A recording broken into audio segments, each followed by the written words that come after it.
ತಂದೆ ಮಗಳ ಬಾಂಧವ್ಯಕ್ಕೆ ಬೆಲೆ ಕಟ್ಟಲು ಸಾಧ್ಯ. ಮಗಳಿಗೆ ತಂದೆಯೇ ಪ್ರಪಂಚವಾದರೆ ಇತ್ತ ಅಪ್ಪನಿಗೂ ಮಗಳ ಮೇಲೆಯೇ ಒಲವು ಜಾಸ್ತಿ. ಆಕೆ ಹುಟ್ಟಿದ ಕ್ಷಣದಿಂದ ಅವಳು ತಂದೆಯ ಚಿಕ್ಕ ದೇವತೆಯಾಗ್ತಾಳೆ. ಬೆಳೆದು ಮದುವೆಯಾದಾಗಲೂ ತನ್ನ ತಂದೆಯ ಹೃದಯದಲ್ಲಿ ವಿಶೇಷವಾಗಿ ಉಳಿತಾಳೆ. ಈ ಮಾತನ್ನೇಕೆ ಹೇಳ್ತಾ ಇದ್ದೇವೆ ಅಂದರೆ, ಅಂದು ದುನಿಯಾ ವಿಜಯ್ ಮಗಳು ಅಪ್ಪ ಅವಾಚ್ಯ ಶಬ್ದಗಳಿಂದ ನಿಂದನೆ ಮಾಡಿದ್ದಾರೆಂದು ಅಪ್ಪನ ವಿರುದ್ಧವೇ ಪೊಲೀಸ್ ಕಂಪ್ಲೇಂಟ್ ನೀಡಿದ್ಲು. ಇದೀಗ ಅದೇ ಮಗಳಿಗೆ ದುನಿಯಾ ವಿಜಯ್ ಹೊಸ ದುನಿಯಾವನ್ನು ತೋರಿಸಲು ಮುಂದಾಗಿದ್ದಾರೆ. ಹೌದು, ಸ್ಯಾಂಡಲ್ವುಡ್ ನಟ ದುನಿಯಾ ವಿಜಯ್ ಪುತ್ರಿಯರು ಯಾವ ಹೀರೋಯಿನ್ಗಿಂತಲೂ ಕಡಿಮೆ ಇಲ್ಲ, ಎಷ್ಟೊಂದು ಮುದ್ದಾಗಿದ್ದಾರೆ ಅನ್ನುವ ಪೋಸ್ಟ್ ಈ ಹಿಂದೆ ವೈರಲ್ ಆಗಿತ್ತು. ಆ ಮಾತು ಈಗ ನಿಜವಾಗಿದೆ.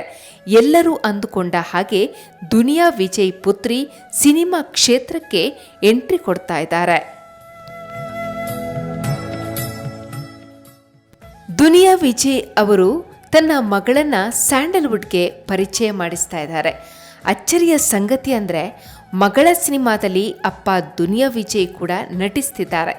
ಈ ಸುದ್ದಿ ಇದೀಗ ಗಾಂಧಿನಗರದ ಗಲ್ಲಿ ಗಲ್ಲಿಯಲ್ಲಿ ಹರಿದಾಡ್ತಾ ಇದೆ. ಅಚ್ಚರಿಗೂ ಕಾರಣವಾಗಿದೆ. ಯಾಕೆಂದರೆ 2018ರಲ್ಲಿ ಮಗಳು ಮೋನಿಕಾ ಅಪ್ಪನ ವಿರುದ್ಧವೇ ಪೊಲೀಸ್ ದೂರು ನೀಡಿದ್ಲು. ಅಪ್ಪ ಮನೆಗೆ ಬಂದಾಗ ಅವಾಚ್ಯ ಶಬ್ದಗಳಿಂದ ನಿಂದನೆ ಮಾಡಿದ್ರು ಎಂದು ಮೋನಿಕಾ ಆರೋಪ ಮಾಡಿದ್ಲು.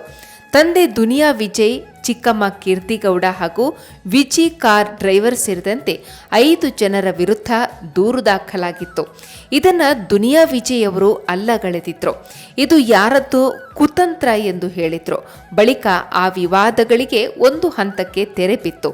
ಇದೀಗ ದುನಿಯಾ ವಿಜಯ್ ಅವರು ಅದೇ ಮಕ್ಕಳೊಂದಿಗೆ ಅಪ್ಪನ ಪಾತ್ರದಲ್ಲಿ ಬಣ್ಣ ಹಚ್ಚಲು ರೆಡಿಯಾಗಿದ್ದಾರೆ.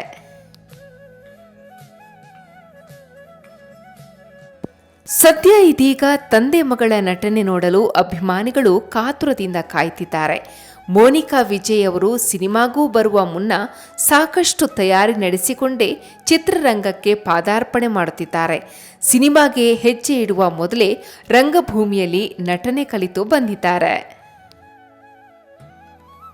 ದುನಿಯಾ ವಿಜಯ್ ಅವರು ಮಗಳ ಸಿನಿಮಾದಲ್ಲಿ ಅಪ್ಪನ ಪಾತ್ರವನ್ನು ಮಾಡ್ತಾ ಇದ್ದು ವಿಭಿನ್ನವಾಗಿ ಕಾಣಿಸಿಕೊಳ್ಳುವುದಕ್ಕೆ ರೆಡಿಯಾಗಿದ್ದಾರೆ. ಇನ್ನು ಮೋನಿಕಾ ವಿಜಯ್ ಅವರು ಜಡೇಶ್ ಹಂಪಿ ನಿರ್ದೇಶನದ ಸಿನಿಮಾದಲ್ಲಿ ನಟಿಸ್ತಾ ಇದ್ದಾರೆ. ಇದಲ್ಲದೆ ಮೋನಿಕಾ ಮುಂಬೈನಲ್ಲಿ ಆಕ್ಟಿಂಗ್ ಕೋರ್ಸ್ ಸಹ ಮುಗಿಸಿ ಬಂದಿದ್ದಾರೆ. ಮುಂಬೈನ ಅನುಪಮ್ ಖೇರ್ ನಟನಾ ಶಾಲೆಯಲ್ಲಿ ತರಬೇತಿ ಪಡೆದು ಬಂದಿದ್ದಾರೆ. ಸದ್ಯ ದುನಿಯಾ ವಿಜಯ್ ಮಗಳು ಚೊಚ್ಚಲ ಸಿನಿಮಾದಲ್ಲಿ ಯಾವ ರೀತಿ ಆಕ್ಟಿಂಗ್ ಮಾಡ್ತಾ ಇದ್ದಾರೆ, ಇವರಿಬ್ಬರು ಹೇಗೆ ಕಾಣಿಸಿಕೊಳ್ಳುತ್ತಾರೆ, ಅಪ್ಪ ಮಗಳ ಜುಗಲ್ಬಂದಿ ಹೇಗಿರಲಿದೆ ಅನ್ನೋದಕ್ಕೆ ನೀವು ಸ್ವಲ್ಪ ದಿನ ಕಾಯಲೇಬೇಕಾಗಿದೆ.